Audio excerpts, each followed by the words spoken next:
Assalamu everyone, welcome back to the Muslim Mental Health Podcast. Today's episode is very special. Today's going to be about post-Ramadan blues. But before we want to start, we want to introduce our guests, our very own Sumaiyah and Hiba. So before we start, we want you guys to just give us a brief intro about yourself, what you guys do. Yeah, assalamualaikum everyone. It's exciting to be here for the first time, so thank you for inviting me. I'm really just looking forward to being involved and talking about our topic today. And like I said, my name is Hiba, and I'm a licensed professional counselor in the Chicago area. I've been practicing for a couple of years now, alhamdulillah. I graduated from Northwestern University's counseling program in 2022. And so since then, I've just been working in the field, getting some different experiences. And yeah, at the moment I am working primarily in a private practice setting in West Side Chicago, a practice called Atlas Behavioral Health. So through that experience, I've gotten the opportunity to work with a wide variety of people and presentations and populations, which has been really cool, alhamdulillah. I primarily work with adults right now with presentations spanning from anxiety, depression, to trauma, which is a specialty of mine, eating disorders, things of that nature. So alhamdulillah, been doing that for about 3 years. I also in my free time like to kind of stay involved and be active in nonprofit work. I've been with Project Aqua for a couple of years now too. Been a therapist on their team doing different types of programming. And then I also am involved with the Islamic Center of Naperville and am affiliated with their own program, which is a new mental health program that they just started as soon as it's been about a year now. Alhamdulillah, doing a couple different things I'm excited about, but yeah, that's a little bit about me, and yeah, just excited to be here. Nice, we're happy to have you. Hiba sounds really cool. Sumaiyah, I'm sure you're cooler if I introduce yourself really quickly. Sure. My name is Sumaiyah Cummings. I am a graduate student at the University of Chicago. So I'm actually graduating in like a month, which is very exciting. And I'm studying clinical social work. So right now I'm completing my internship at Nurture Therapy, which is a perinatal private practice in the north side of Chicago. So I treat women who are experiencing postpartum depression, postpartum anxiety, postpartum OCD, some parenting, relationship issues, life stressors, transitions, things like that. So I've really enjoyed working with Nurture. It's been an incredible learning experience for sure. My first year, I was a case management intern at UCAN, which is a youth residential treatment center in North Lawndale. So I was doing some case management work, notes, admin work, staffings, and then also being able to get some face time with the clients that we serve. So I worked with girls who were about 10 to 14. So that was also just an incredible learning experience as well. I am hoping that after I graduate, I can continue working in private practice. I really enjoyed that.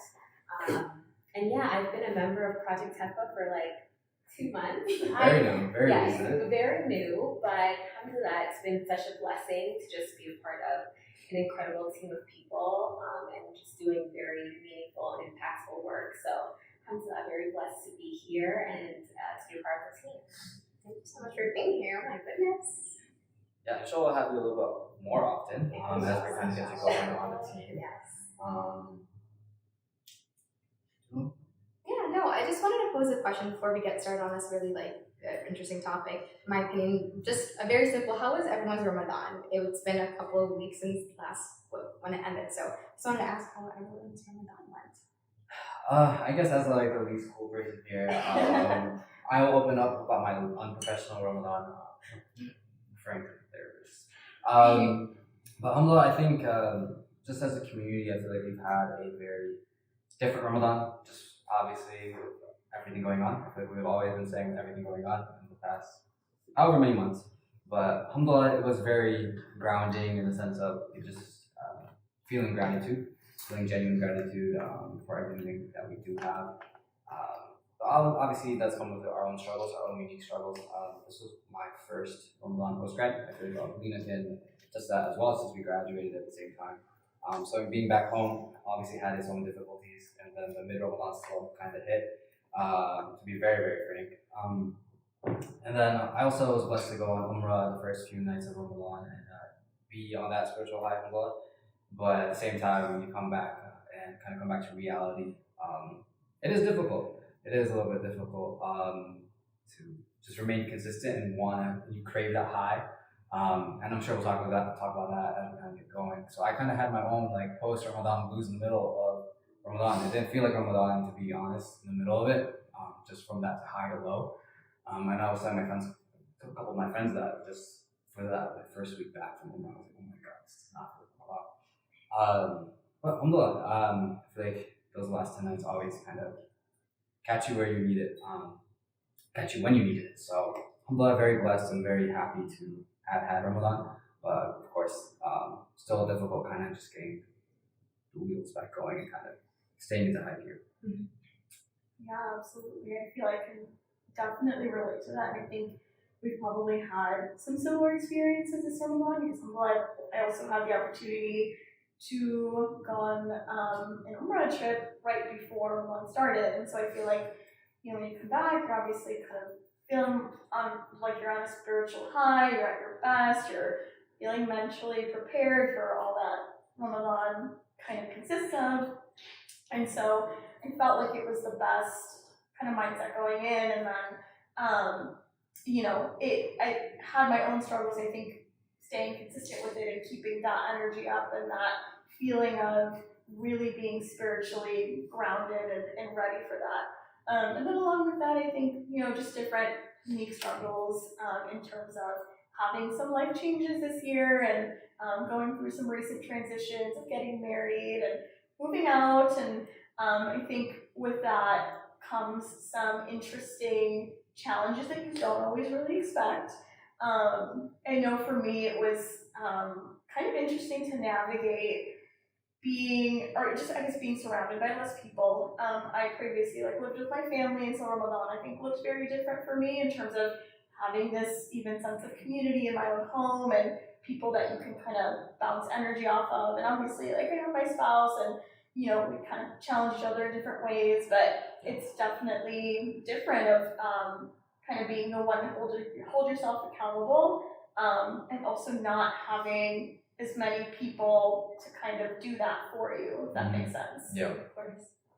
Yeah, I definitely agree. I think what's been different from this Ramadan compared to the last Ramadan is I was living at home the last Ramadan, and so it did feel like that sense of community was not there. Whether it was through family or through going to events at the masjid or iftars, whatever it was. This Ramadan felt a lot more grounded in being connected to people, and then that kind of helped with the whole spiritual aspect of it. So I definitely feel like this Ramadan, I try to be more intentional about spending time with family, trying to break my fast together with friends, community, whatever it was, and that kind of helped me to stay more accountable to myself and also just stay grounded throughout the month. Thank you guys so much for sharing. I mean, personally, this Ramadan, Qasim touched base on this, but I was at home for 2 years, the past 2 years for Ramadan at home, and just being back home for the whole month and just getting into a new routine of things. It was a transition. It was like a transition that happened so quick. And what I mean by that is I moved to college campus and I just got used to living on campus. And then I had to go learn how to do Ramadan without my family. And then as soon as I got used to that concept, the second year, it's okay, I'm back home now. And it's how do I get into a new routine of things and getting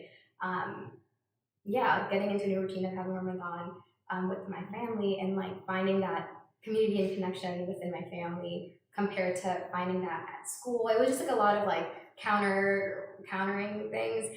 But yeah, like you said, Sumaiyah, personally, I also felt really happy being back because this Ramadan I did end up going to my local masjid that just opened up new, I guess, because we had a small community for our masjid and it just opened up for Ramadan, so it's building bigger community and seeing everyone come in to our masjid. So it was just a lot of new things happening this year, and I just felt really trying to get used to the change, but it was also going towards a positive light. So I felt really happy this Ramadan a lot.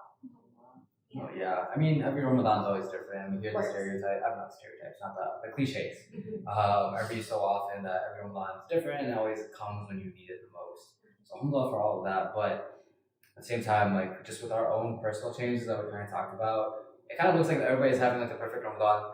Like, I know, like, obviously we missed campus Ramadan because that had a different energy, different vibe to it. Like, everybody's on the same schedule. Everybody's waking up at this time and going to suhoor at this time and praying at this time in the same place together. So that is difficult to kind of get out of that rhythm, and then all of a sudden, like Hiba mentioned as well, kind of just being on your own a little bit more. It's a difficult adjustment. So, kind of more towards that, Sumaiyah and Hiba, like, how do you guys recommend that we kind of look at our successes or look at Ramadan in a more positive light? Because it is hard exiting Ramadan feeling like just pinpointing that 1 week where like, oh my god, I didn't do enough, or I did this, or maybe I continued this one bad habit during this time. So how can we look at our Ramadan in a positive light, like how we do others, how we are like looking at each other's Ramadan, like, oh my god, we did so much and it's so much good. So how can we do that? Yeah, I mean, like everyone was kind of saying, I feel like the one thing we had in common is we're all kind of going through different types of transitions. And I feel like that's such a real thing for people, especially in this kind of age where you're coming into adulthood, you're experiencing, all the things that come with adulthood. There's just so much change that happens, so even year to year. And because of those changes, things can really shift in terms of how Ramadans look. And it's interesting because I feel like when you're in adulthood, year by year, things can change so much where you could be in a completely different phase of life than even someone the same age as you, which is, obviously, I think an experience unique to like this phase of life, adulthood. And so I think that's one thing that's probably important to keep in mind is that everyone, whether you can see it or not, is kind of in a different phase of their life.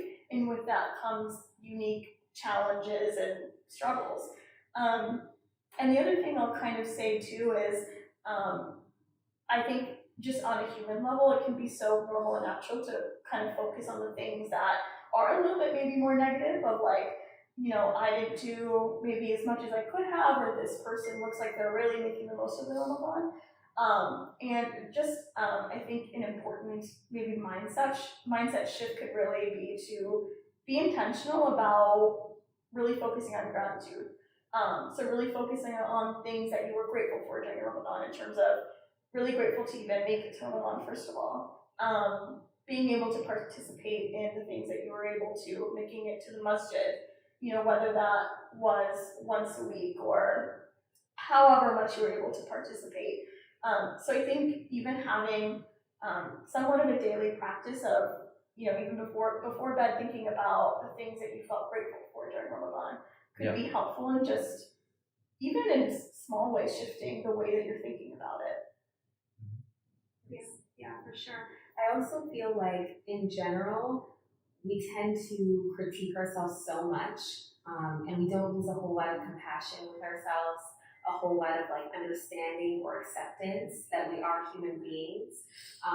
And so when we focus on the things that we, didn't do as much as we wanted to do, or areas that we could have improved on, or even looking post-Ramadan, like you're not continuing X, Y, Z, then you start to look at yourself very highly critical, and with a lot of judgment. And so I feel like just kind of going off of what you said, being able to look at ourselves with a little bit more compassion, a little bit more grace, and just recognizing that it was a month and that we did the best that we could and we strove as best as we could during the time that we had is also very important to be able to recognize the strengths that you did have and the successes that you did have during the month. Thank you so much for sharing. Yeah, no, like on a personal level, I feel like in this day and age, like it's so hard not to at some points it just seems like it's so hard not to put yourself down. Like you open up your phone, you see a TikTok, and you start to compare yourself with like how other people's journeys are going, or you start to think about other people's journeys and what they're going through, and just putting your own down, like, oh, I didn't do enough. So how would you say? You mentioned how we should have gratitude towards ourselves, but are there any like actionable like habits that we could maybe do post Ramadan, or even transition from Ramadan to post that we can do on our day-to-day lives, would you say? Yeah, I mean, I think in terms of, this kind of struggle that a lot of people have with self-comparison and comparing themselves with others, I think it's also important to keep in mind that like comparison doesn't always have to be a negative thing. I think in some ways, it can be something that inspires you or motivates you or keeps you going.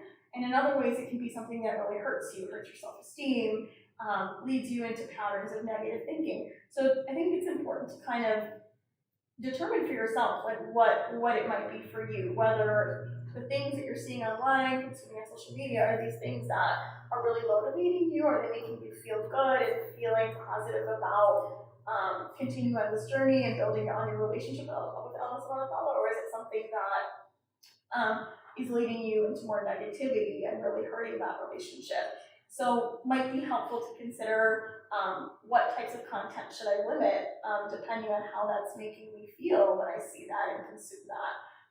So yeah, maybe just even like limiting that content that you might be consuming.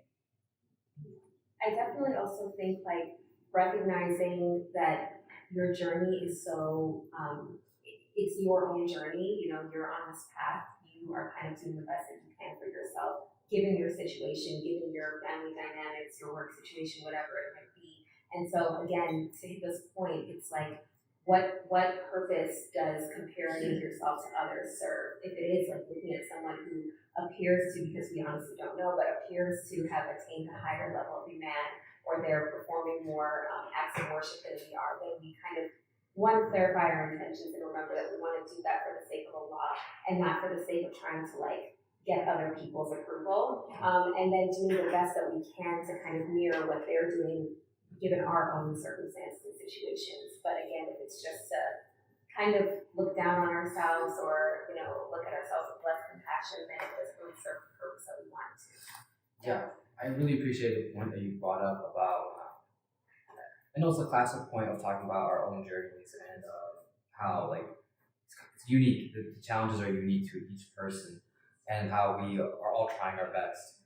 But oftentimes after Ramadan, it's like, this one bad thing happened, I'm getting into this one bad habit again, and then all of a sudden, it's just not worth it. So how, and obviously, when regarding our deen, giving up is obviously something that we don't want to approach, or giving up good habits is something that we don't want to approach. And obviously, things are going to slip just post Ramadan. So how can we, just from any perspective, how can we continue to strive to be the best version given our circumstances? Yeah, I think it's so interesting because it seems like the trend for a lot of people is, right after Ramadan, we kind of like get into these blues, which is why we're talking about it, but it kind of is like this mindset of negativity or assuming that like we're gonna fall off or things are gonna go downhill after Ramadan. Like that's almost an assumption that people have as soon as like the month ends. And I feel like sometimes it's valuable to really try to shift our own thinking in that way, instead of thinking that, like with the bad habits that we might have or continue to do post Ramadan, sometimes we might think that like, I can't control this, like this is just how I am, this is how it's gonna be. Even having a small mindset shift of like, this is just a fitna of mine, this is something I struggle with, and this is something I'm still working on, can even be so impactful in how we approach that habit moving forward. So there's that. And then in terms of kind of how to move forward with, personal goals, goals related to our faith that we might have had, I think another thing we tend to do is kind of come up with all these goals pre-Ramadan that we want to work on throughout the month. And it's interesting because I feel like that behavior doesn't necessarily always continue for people, where we kind of limit ourselves in some ways to this being the 1 month that we can create goals for ourselves and work on those goals. So I think even, maybe even having a practice of like every month, sitting down with yourself and really assessing what are my goals going to be for this month. Even if it's something you want to do with, sit down and do with some friends to kind of continue to foster that community aspect. I don't think it's always helpful to limit ourselves to just Ramadan to work on ourselves and our goals. If that makes sense. Yeah, I totally agree. I think that, sometimes we treat Ramadan like it's like a crash diet, and it's like you want to go super hard, you want to do the best that you can do, you want to, perform as many acts of worship as possible.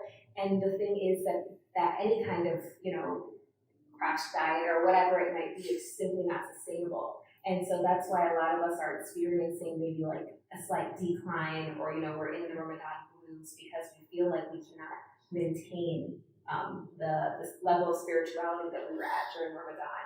So I do think that trying to create a routine or habits that are a little bit more sustainable, that you can kind of like sprinkle into your day or sprinkle into your week, so that you don't feel so bad about the fact that you can't go as hard as you did during Ramadan.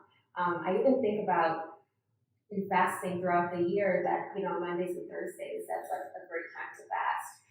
And so no, you're not going to be fasting the entire year after Ramadan, but just trying to like maybe take a day out of each month to just say, okay, I'm going to fast this one day, and I'm going to make the Monday, I'm going to make the Thursday. Being a little bit more intentional about how you want to continue your spirituality post-Ramadan can make you feel like you don't, it's just more sustainable and achievable for you and your circumstances.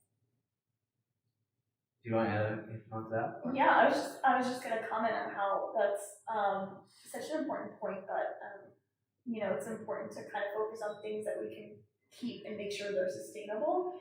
But I think to add on to that, also keeping in mind that the way that we're functioning during Ramadan and what we're kind of able to achieve in terms of adding all these new things into our routine and spending every night in ibadah, or going to Tarawih every night, doing these things that we wouldn't normally do aren't necessarily, I think sometimes it's important to kind of have some grace for ourselves in terms of knowing that this isn't a way that we're supposed to function 24/7. Of course, like we're in that mindset, we're trying to make the most of this month. But also because we've maybe slowed down a bit or aren't doing necessarily everything that we were doing during that month doesn't mean that we've failed, but that's kind of the reality of what happens. And maybe the focus more so should be on kind of abstaining from the things that we cut out during Ramadan, and really seeing like which ones out of those that we can keep as more sustainable acts, and staying away from the things that would normally cause us harm. Because I think we get so caught up in feeling that absence because obviously we're so invested in these kind of larger acts of worship that we can't necessarily do year round, and that's just like a reality too sometimes. Yeah, and I really like that point, just because it sounds a little bit jarring at first, like you can't do this ibadah 24/7. Like, oh my God, what kind of Muslim are you? That's kind of that's how our brain is wired, just from how we've been growing up. It's just like if you're not doing X, Y, Z, then you're not doing enough. I think the beautiful thing about Ramadan is that it's a snippet of your best self. And that's why it hurts so much when you kind of leave your best self, because it's showcasing what you can do. Like that's what we kind of hear about like all the time. Like after Qiyamah, like look where you are right now. It's 2 a.m. and you're still in the masjid. And it's a reminder of like, oh my God, like you never think you'll be doing that, because of like we're always sleeping during this time. We're doing X, Y, Z. We're not prioritizing coming to the masjid every day, whatever it may be outside of Ramadan. And obviously inside Ramadan, just being your best self is it's also a reality check of like, hey, I can push myself. And there's the emphasis on can. It's not that it's mandatory to be exactly this person 24/7 and no growth after this. It's just you're gonna be this forever and that's it. And then outside Ramadan, it's more about like how can we take a piece of our best self and apply it to the rest of the year, so when we meet Ramadan next time, we can take more and more pieces and keep building upon each other. So I think it's interesting how we can lay our foundations in Ramadan and realize that, hey, look, like there is so much good within me, and take that out and extract that. So I really like that thing you guys brought up. I agree. I did want to circle back to a concept that we talked about in the beginning, and just touch base on it really quick. I want to talk about this concept of community really quick, because I know in the beginning I talked about my own personal experience with my community at school versus at home, or and Sumaiyah also mentioned like not having community versus having community. So I want to just umbrella the concept and just say, what could we do, or what should we do if we potentially might not have a community during our Ramadan, or even post Ramadan if we don't feel like we have a community? Because like the beauty of Ramadan is how our ummah just comes together collectively, going to Tarawih or just going to the masjid for Qiyam. Like there's so much community that is just comes out, which is beautiful. But just because it's our experience doesn't mean there's people out there that are experiencing that same thing. So I guess I would pose that question to you guys, how people can sort of navigate through that and how that can impact some person. Yeah, it's hard. It's definitely a lot. So I feel like we can all kind of attest to that, naturally when you go from seeing all these people, your entire community, maybe every night, to not having that on a consistent basis, it's definitely a loss. So I think we can acknowledge that that is maybe a natural feeling that will come to us.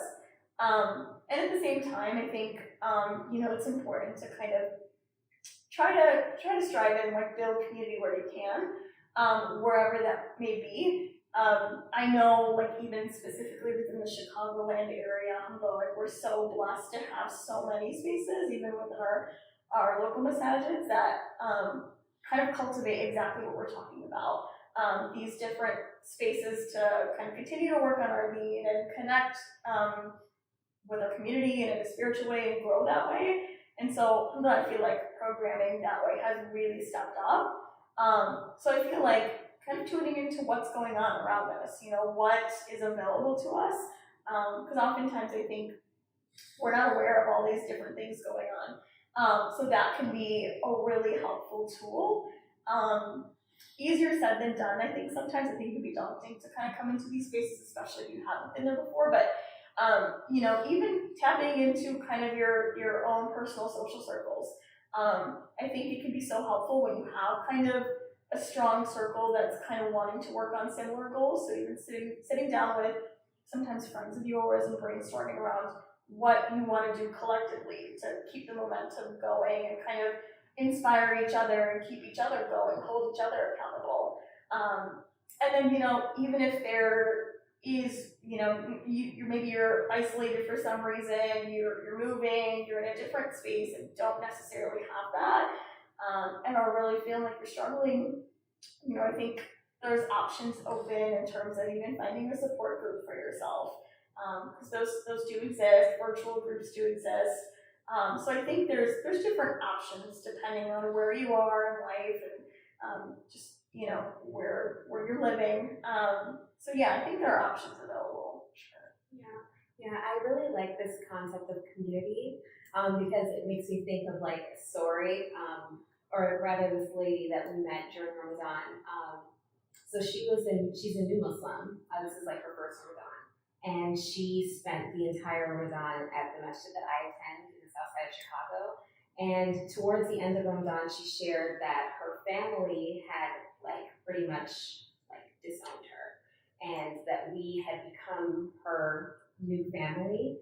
And I think that it was just so powerful because at my masjid we would come together for iftar Friday, Saturday, Sunday.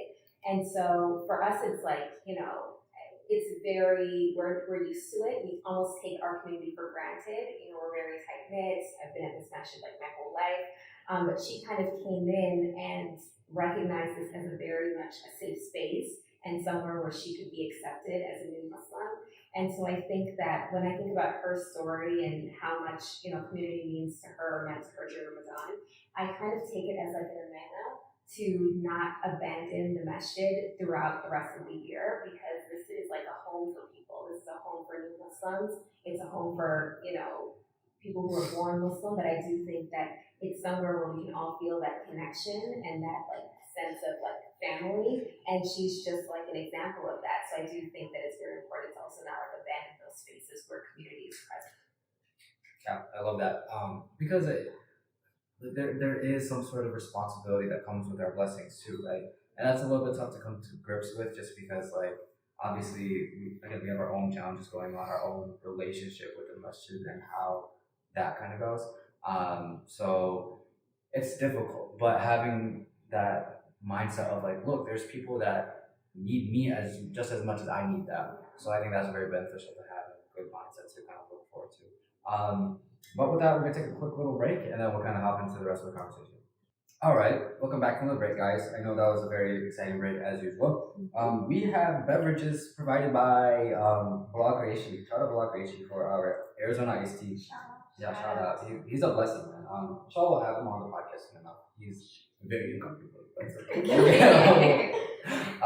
But inshallah, I appreciate the discussion that we just had for the past however long we had. Kind of lost track of time, but so we kind of want to end this episode on a more hopeful note, a more striving note, just because obviously when Ramadan leaves, that those blues start to kick in and we don't feel like we're reaching our best self. So we want to kind of instill that with everybody. So how can we find hope as we're kind of progressing through life? Again, everything going on in Palestine, everything going on in our personal lives. What are some key ways that we can carry our best selves outside of Ramadan?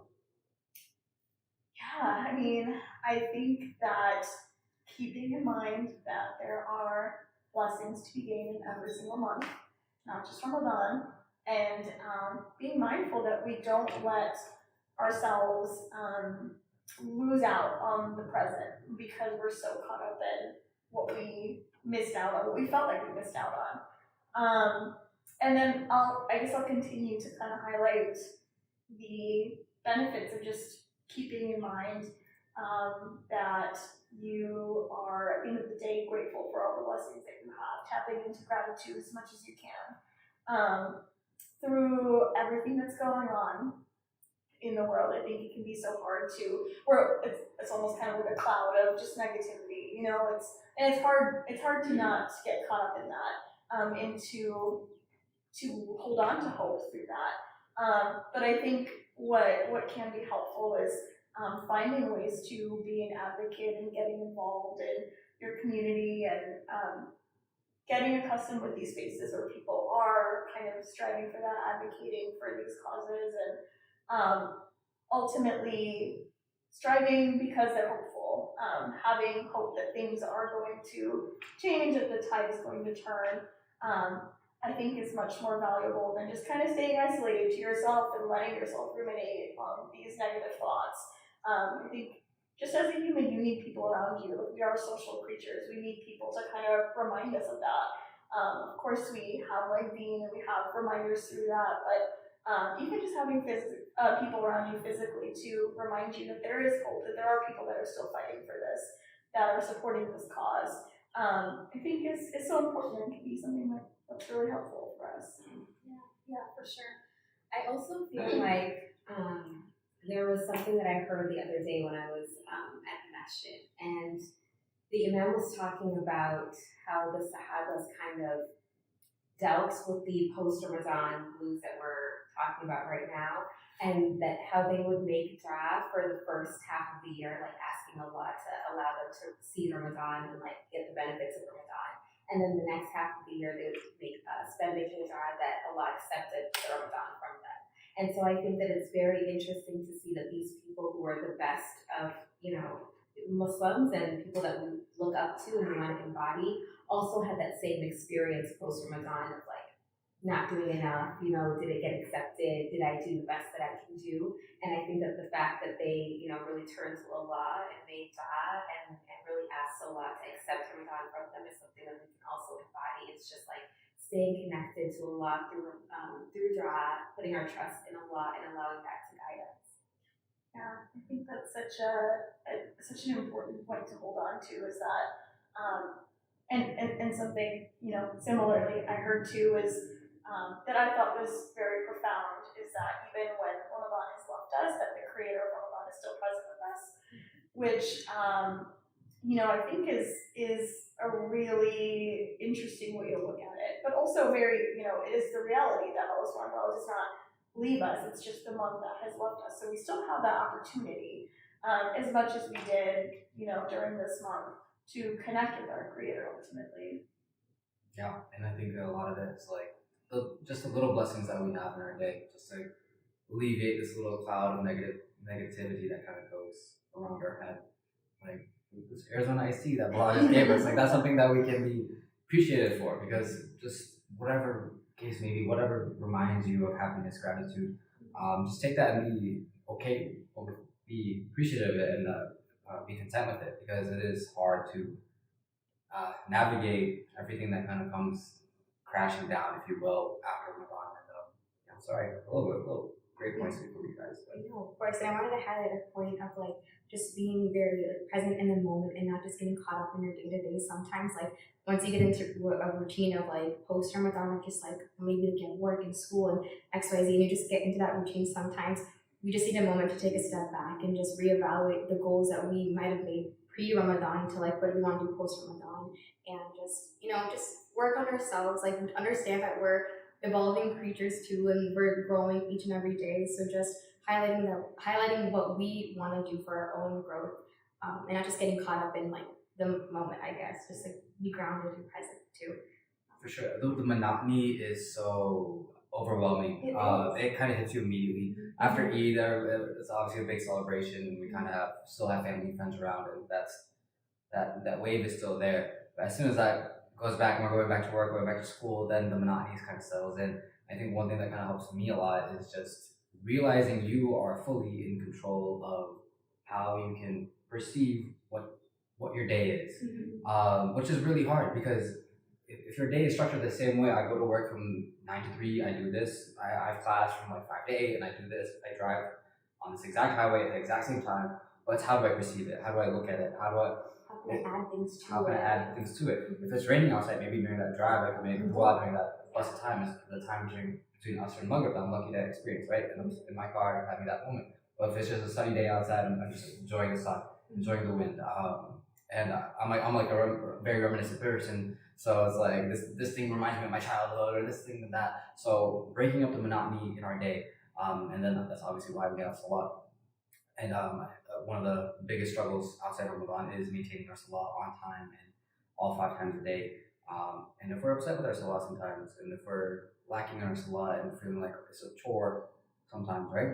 That's a common feeling. But instead of making it feel like a chore, making that intention of like, look, there might be just for 10 seconds throughout my Salah, just feeling fully connected and fully grounded, and that's better than going through our entire Salah perfectly, quote unquote, and not feeling that connection at all.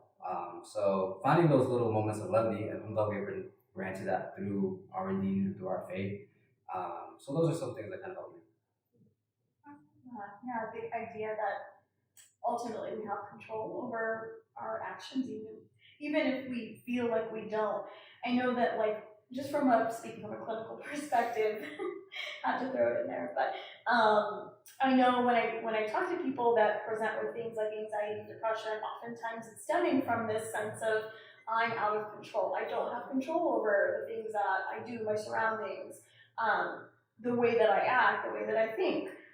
So even just really honing in on focusing on what, even if it's like listing out physically, like things that I know I have control over, and you do have control over the way that your routine like looks, the things that you do on a daily basis, rather than kind of spending your time really thinking about what do I not have control over, because ultimately thinking about what you don't have control over doesn't really do anything for you. It just kind of adds to your distress. It makes you feel worse and worse and worse.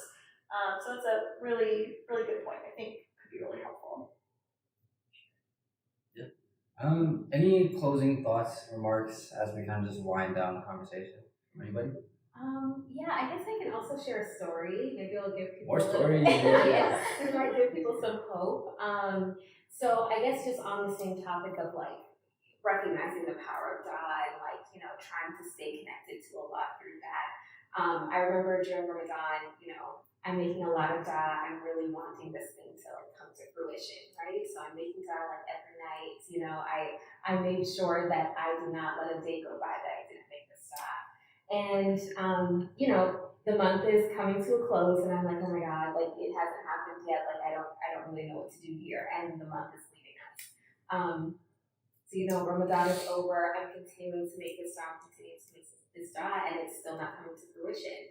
And so I was with my sisters and I was with my friend, and they're seeing how much anxiety the situation is giving me and how much I'm feeling like I'm just out of control here. And Ramadan is, it's gone, and that was where my dua was going to get accepted. It felt like that was where my dua should be accepted. And I'm still not feeling at ease with the situation. And my friend suggested maybe you should just make dua for like clarity, you know, ask for clarity so that you can kind of get grounded with this situation, maybe feel some ease. And so I said, okay, you know, I've been making dua, that hasn't really crossed my mind, you know, to ask for clarity. And you know, that night I was like, okay, yeah, Allah, please give me clarity. And the next day I got the clarity that I needed. I didn't get the thing that I wanted, right, or that I thought that I needed during Ramadan, but it kind of showed me that one, not to abandon my dua, and two, that Allah knows best, and He knows what's best for us. And sometimes that can be completely different than what we think we need. But to just kind of remain hopeful and remain steadfast in your prayers and in your du'as, and you know, just place your trust in Allah. Of course. No, like that just reminds me of the concept of like the 3 points of like du'as, where Allah subhanahu wa ta'ala will accept your du'a, will not accept the du'a, or because there's something better for you out there, or there's like a different. Oh, I literally said it. It's. No, you got it. Did I say it right? No, it was Allah subhanahu wa ta'ala will accept your dua. Allah subhanahu wa ta'ala won't accept your dua, or Allah subhanahu wa ta'ala will just have a different path for you. Yeah. So I just really think that's so impactful, because definitely like don't abandon your dua, even if it's just changing the way you even say your dua. Like it could just lead to a different path, and that's really beautiful. But anything to kind of wrap up from your end? But yeah, a lot of great points, alhamdulillah. I hope we ended off on a strong note. Hopefully something will benefit. I think just for me, I think the best way that I personally have tried to uplift myself is being there for others and trying to realize that there's inspiration within the community, there's inspiration with the people around you. So that's a big part of it. And just feeling like, hey, like when we're close to some people, like we do get to see some of their faults sometimes too. And that's not for us to start piling onto them. And just how we hope that nobody piles onto us, we're not going to pile onto them. So having that reciprocal relationship, it's kind of similar with Allah. He's not going to pile onto you for your slip-ups as long as you keep coming back, keep making that dua. Every one of our duas are accepted, inshallah, in this life or the next. So, alhamdulillah for everything. We have immense blessings just to be here, being able to talk and have a platform to do what we do. But inshallah, we'll be talking to you guys soon. Anything you want to plug before we leave? A couple of links. Link in the description if you guys want to ask any questions. We have our anonymous Q&A form down below. So inshallah, please fill that out. We'll inshallah have like a specific Q&A session for a podcast too that you guys can ask for anything. We'll have our professionals on the episode. Am I forgetting anything else? We have our website, www.projecttaqwa.org, and and our Instagram at Project Taqwa. No, Instagram. We are not Project Taqwa. But no, we will have everything linked. But please just check out our Instagram, where we'll have a link tree with all of our other link trees with all of our other. No, we are so good at this. Yes. But alhamdulillah, thank you for Sumaiyah and Hiba and hopping on. Inshallah, we'll talk to you guys soon. And you guys on? Alright, salam guys. Thank you.